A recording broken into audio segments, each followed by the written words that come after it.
বলবো যে গ্রামের নাটক যেরকম ভাড়ামি হয় এখন ইউটিউবে তুখোর অভিনেতার সাথে অভিনয় করতে যাচ্ছি। হয়তো এটা আমার শেষ কাজ।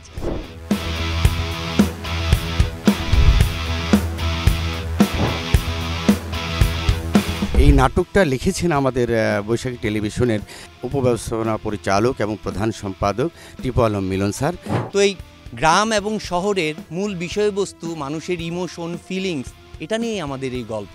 স্যারের ভাবনাটার যদি আমি 2 লাইনে বলি তাহলে সবুজ গ্রাম পাথরের শহর নামের মাঝেই ভাবনাটা খুঁজে পাওয়া যায়। মেন ফোকাস এই নাটকের আমাদের সেটা হলো যে গ্রাম এখনও সবুজ আছে, কিন্তু আমরা যারা শহরে থাকি, যান্ত্রিক জীবনযাপনের মধ্যে অভ্যস্ত হয়ে যাচ্ছি, তাদের হৃদয় হয়তো পাথরের মতো হয়ে যায় একটা সময়। এই নাটকে আসলে এত গুণী শিল্পীরা রয়েছেন, আমার মনে হয় এই নাটকটা দুর্দান্ত, কিছু না হয়ে আসলে কোথাও যেতে পারবে না। সবাইকে ধন্যবাদ এখানে আসার জন্য।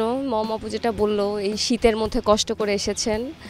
আর এটা রুনি ভাইয়ের সাথে আমার প্রথম কাজ, এই কাজটা নিয়ে আমি খুব এক্সাইটেড। তো আমার যেটা বক্তব্য যে গ্রামের নাটক যেরকম ভাড়ামি হয় এখন ইউটিউবে বা চ্যানেলে দেখি, এটার চেয়ে একটু ডিফারেন্ট।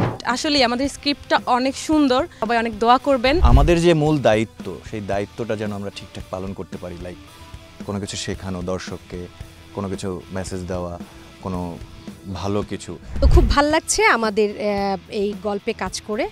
ইনশাল্লাহ আমরা সবাই ভালো একটি ধারাবাহিকের মিডিয়াকে উপহার দিতে পারব। যে আমি অনেকগুলো তুখোর অভিনেতার সাথে অভিনয় করতে যাচ্ছি, সো নিজেকে একটা চ্যালেঞ্জের মধ্যে ফেলছি এবং আশা করছি যে এই চ্যালেঞ্জে এবং আমাদের এই অভিনয়ের লড়াইয়ে এই প্রোডাকশনটা খুব ভালো একটা জায়গায় যাবে।